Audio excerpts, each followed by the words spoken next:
அனைவருக்கும் வணக்கம்பா. இந்த alpha numeric கோடிங்ல part 3 பார்க்க போறோம். அது ஆல்ரெடி நம்ம கொஸ்டின் நம்பர் 1 to 10, 11 to 20 2 பகுதியில பார்த்துருந்தோம். அதோட கண்டினியூஷன்ல கொஸ்டின் நம்பர் 21 இதை நம்ம பார்க்க போறோம்பா. ரைட்டா? அதில் நம்ம 5 வகையான டைப்ஸை நம்ம பார்த்துட்டு வரோம். அதில் கொஸ்டின் நம்பர் 21 இதில் என்ன சொல்றேன்னா, அவனே ரேண்டமா இப்போ இசட்னா எல்லாருக்கும் 26 தான் தெரியும். அட்லீஸ்ட் ஆப்போசிட்ல 1 தான் வரும். ஆனால் இசட் 5ன்றான். ஈனா இப்போ 7 அப்படின்னு எழுதுறான். எஸ்னா 2, டீனா என்னப்பா 9, டபிள்யூனா 4. அவ்வளோதான்ப்பா. இப்போ என்னன்னா அதே செட் ஆஃப் நம்பரை கொடுத்துட்டு இதுக்கு பதிலாக அந்த எழுத்துக்கெல்லாம் மாற்றி எழுத போகிறோம். அப்போ 9னா டி, அவ்வளோதானப்பா. 7னா என்ன இருக்கு பாருங்க, இ. ரைட்டா? 4ஓட வேல்யூ அப்படியே பாருங்க, டபிள்யூ. ரைட்டா? 5ஓட வேல்யூ பாருங்கப்பா, இசட். 2ஓட வேல்யூ எஸ். அப்போ எந்த ஆப்ஷன்ல இது இருக்கு அப்படின்னு நம்ம பார்த்தீங்கன்னா செகண்ட் ஆப்ஷன்ல இருக்குப்பா. அப்போ இது பேர் என்ன, டைரக்ட் லெட்டர் கோடிங். அந்த எழுத்துக்கு நேராக அந்த நம்பரை பார்த்து எழுதக்கூடிய ஒரு மெத்தட் தான். பர் ஃப்ளவர்ன்ற வார்த்தை 36ன்னு மாறுதாம்பா. நம்ம இந்த மாதிரி கொஸ்டின்ல மேக்ஸிமம் இங்கிலீஷ் ஆல்ஃபபெட்டிக்கல் ஆர்டர் எடுத்து எழுதி பார்ப்போம், ஆட் பண்ணிலாம் பார்ப்போம். ஆனால் இங்கே கேள்வி நல்லா படிங்க. சன்ஃப்ளவர் 81, இது 2 ஸ்கொயர் நம்பர். அப்போ ஃப்ளவர்ல எத்தனை எழுத்து இருக்குன்னா 6, அதனால 6 ஸ்கொயர் பண்ணியிருக்கான்னு அர்த்தம். சன்ஃப்ளவர்ல எத்தனை லெட்டர் கவுண்ட் பண்ணா 9 எழுத்துக்கள் இருக்கான 9 ஸ்கொயர் பண்றான்னு அர்த்தம். அவன் கேட்ட கொஸ்டின்ல பாருங்க, ஃபாலோஸ்ல 2, 4, 6, 7 எழுத்தா 7 ஸ்கொயர் 49. பாருங்க, 1, 2, 3, 4, 5, 6, 7. அப்போ 7 ஸ்கொயர் 14. அப்போ இது நம்பர் ஆஃப் லெட்டரை ஸ்கொயர் பண்ணக்கூடிய ஒரு ஐடியா தான் இந்த கொஸ்டினா கேட்டிருக்காங்கன்னு அர்த்தம் பாருங்க. ரைட் வா. இப்போ இந்த கொஸ்டின்ல பார்த்தீங்கன்னா உங்களுக்கு ஒய்ய பின்னு மாத்திரம். இதை நம்ம ஆல்ரெடி டிஸ்கஸ் பண்ணோம். ஏவை இசட்ன்னு மாத்திரம், பிஏ ஒய்ன்னு மாத்திரம், சிஏ எக்ஸ்ன்னு மாத்திரம், டிஏ டபிள்யூன்னு மாத்திரம், இஏ வின்னு. இதெல்லாம் நம்ம ஆப்போசிட் ரிவர்ஸ் ஆர்டர்.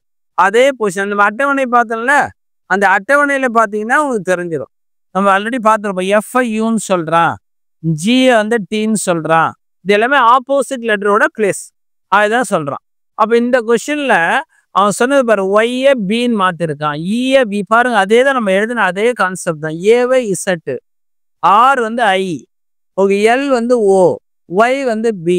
அது ஆனுவல்ன்ற மார்க்கத்தில் ஏ என்பது இசட், என் என்பது ஆப்போசிட்ல எம். அந்த அட்டவணையை பார்த்துருங்க, எம். ஓகே, யூவோட ஆப்போசிட் என்ன அப்படின்னு பார்த்தீங்கன்னா போதும். ரைட்டாப்பா? அப்போ யூவோட ஆப்போசிட் என்ன எழுதிச்சு, எஃப்ப்பா. ரைட்டா? ஏனா இசட்டு, எல்னா ஓ. அப்போ எந்த ஆப்ஷன்ல இது இருக்குன்னு பார்த்தீங்கன்னா போதும். அப்போ ஆப்போசிட் லெட்டர் சேம் பிளேஸை மேட்ச் பண்றான். இந்த கேள்வி பாரு, நம்பர் கோடிங் தான் ரொம்ப யோசிக்கிற மாதிரி இல்லை. ஸ்கொயர் இதை அனலைஸ் பண்ணிட்டீங்கன்னா போதும். Square number. அப்போ 4, 8 ஆட் பண்ணிட்டு ஸ்கொயர் பண்ணிருக்கான்னு அர்த்தம். ரைட்டா? 6, 9 ஆட் பண்ணி ஸ்கொயர் பண்ணிருக்கான்னு அர்த்தம். அப்போ 7, 10 ஆட் பண்ணிட்டு ஸ்கொயர் பண்ணா நமக்கு 17 ஸ்கொயர் 289 அப்படின்னு ஒரு மதிப்பு கிடைக்கும். அப்போ இது எல்லாமே ஸ்கொயர் நம்பர்னால அனலைஸ் பண்றது ஈஸி. ரைட்டா? இந்த கேள்வி பாரு, ஓரல் அப்படின்ற வார்த்தை எப்படி மாத்திருக்கோம், ஆனால் கேட்ட கொஸ்டின் வேற எழுத்துக்கள். அப்போ இது எல்லாமே என்னன்னாப்பா, நம்ம ஓ அப்படின்னா நமக்கு தெரிஞ்ச மெத்தட் என்னப்பா. ரைட்டா? இது ஆப்போசிட்ல வருமா இல்லை ஆல்பபெட்டிக்கல் ஆர்டரா, இதை நம்ம கண்டுபிடிப்போம். ஆர் என்பது என்ன, ஏ என்பது 1, எல் என்பது 12, ஆர் என்பது 18, ஓ என்பது 15. அப்போ மேபி இது என்ன பண்ணியிருக்கலாம்னா, பர் ஏ வந்து 1 இருக்கு, ஆனால் மற்றெல்லாம் ஆட் பண்ணியிருக்கான்னு நினைக்கிறோம். பாருங்கப்பா, 1 + 5 6. கொஞ்சம் கஷ்டம்தான், இருந்தாலும் ப்ராக்டிஸ் பண்ணாதான் இந்த மாதிரி பேட்டர்ன் இருக்கும்னு நமக்கு தெரியும். இதை பாருங்களேன், 6913 நமக்கு கிடைச்சிருக்கு. அவன் என்ன பண்ணியிருக்கான், அதை ரிவர்ஸ் பண்ணி 3196ன்னு மாத்திருக்கான். இதான் பேட்டர்ன். அப்போ 2 டிஜிட் வருது, அதை ஆட் பண்ணியிருக்கான்னு அர்த்தம். பாருங்க, இந்த அட்டவணையும் பார்த்துங்க. அப்போ இங்கிலீஷ் ஆல்பபெட்டிக்கல் ஆர்டர் தான். அந்த 2 டிஜிட்லேருந்து என்ன பண்ணுறான், 10னா 1, 11னா 2, 12னா 3, 13னா 4, இந்த மாதிரி ஆட் பண்ணிட்டான். ஆட் பண்ணிட்டு ஃபைனலாக அது வந்து ரிவர்ஸ் பண்ணி எழுதுறோம். அப்போ டபிள்யூனா என்னப்பா, 23. அப்போ 2 + 3. ஆர்னா என்னப்பா, 18, 1 + 8. ஐனா 9னா 9 தான். T20 என்பது 2. ஓகே, அடுத்த டீயும் அதே 2 தான். ஈயோட வேல்யூ 5, என்னோட வேல்யூ என்னப்பா 14. இதை நீங்கள் என்ன பண்ண போறீங்க, ஆட் பண்ணிட்டோம். இதை அப்படியே இந்த ஆர்டரில் கீழே இருந்து மேலே பாரு. ரிவர்ஸ் தானே பண்றான். 55529995. அப்ப எங்க பாருங்க ஆப்ஷன் டில இருக்கா? கொஸ்டினை லைட்டா அனலைஸ் பண்ணுங்க. அப்ப டைமண்ட்ற வார்த்தை எப்படி மாறுது பாருங்கப்பா. டி என்பது ஜியா மாறுதுன்னா நடுவில் இஎஃப் என்ற 2 எழுத்துக்கள் விடுபட்டுள்ளன. ஐ வந்து எல்லா மாறுது அப்படின்னா என்னவா ஜேகேஎல் அதேதான் 2 எழுத்து மிஸ் ஆகுது. ஏ டு டினா நடுவில் 2 எழுத்துக்கள் விடுபட்டுள்ளன. அதை போல சிஸ்டம் என்ற வார்த்தையை எப்படி எழுதுவா? T U V. ஒய் இருக்கா?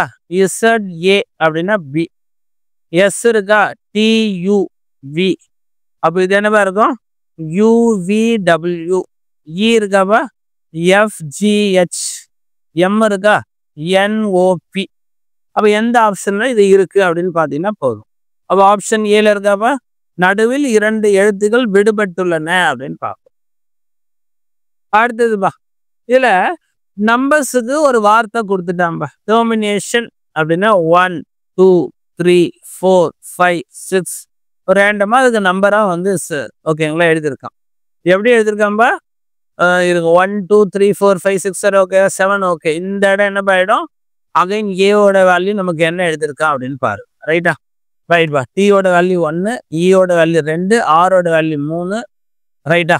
எம்மோட வேல்யூ என்னவா அப்படியே பார்த்து எழுது 4, ஐயோட வேல்யூ 5, என்னோட வேல்யூ 6.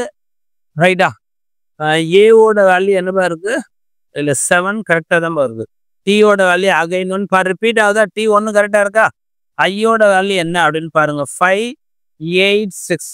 அப்போ அவன் கேட்ட கொஸ்டின் பாரு 3 3ன்னா என்னவா பாருங்க 3ன்னா ஆறுன்னு ஆரம்பிக்கிற மாதிரி ஆப்ஷன்ஸ் பாருங்க. ரேஷன். ரைட்டா? கடைசி எடுத்து செக் பண்ணிங்க. ஆறுனா என்ன ஓகேங்களா? 6னா என்ன அப்படின்னு பார்த்தீங்கன்னா என் கரெக்டாக தான் இருக்கு. ரேஷன் என்ற வார்த்தை தான் அமைப்பு. அப்போ இப்போ டேப்லேஷனை ஸ்ட்ரைட்டாக எழுதிருங்க. இது ரேண்டமா எழுதிருக்கான். ஆல்பபெட்டிக்கல் ஆர்டர்லாம் இல்லை. டீனா 1 ஈனா 2 அவனே ரேண்டமா சொல்றான். அப்போ இந்த நம்பருக்கு என்ன எழுதணும் ஸ்ட்ரைட்டா பார்த்து அட்டவணை மாதிரி அழகா எழுதுனீங்கன்னா போதுமா?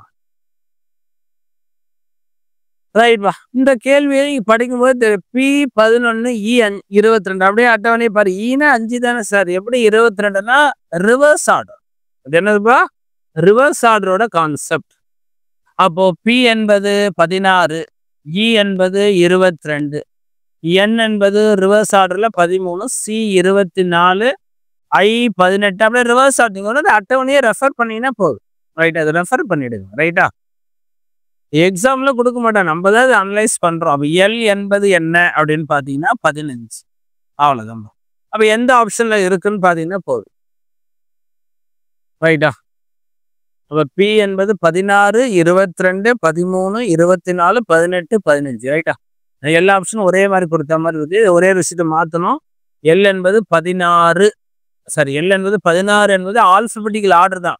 ரைட்டா? பி என்பது 11 தான். இது கரெக்டா தான் இருக்கு. ரைட்டா?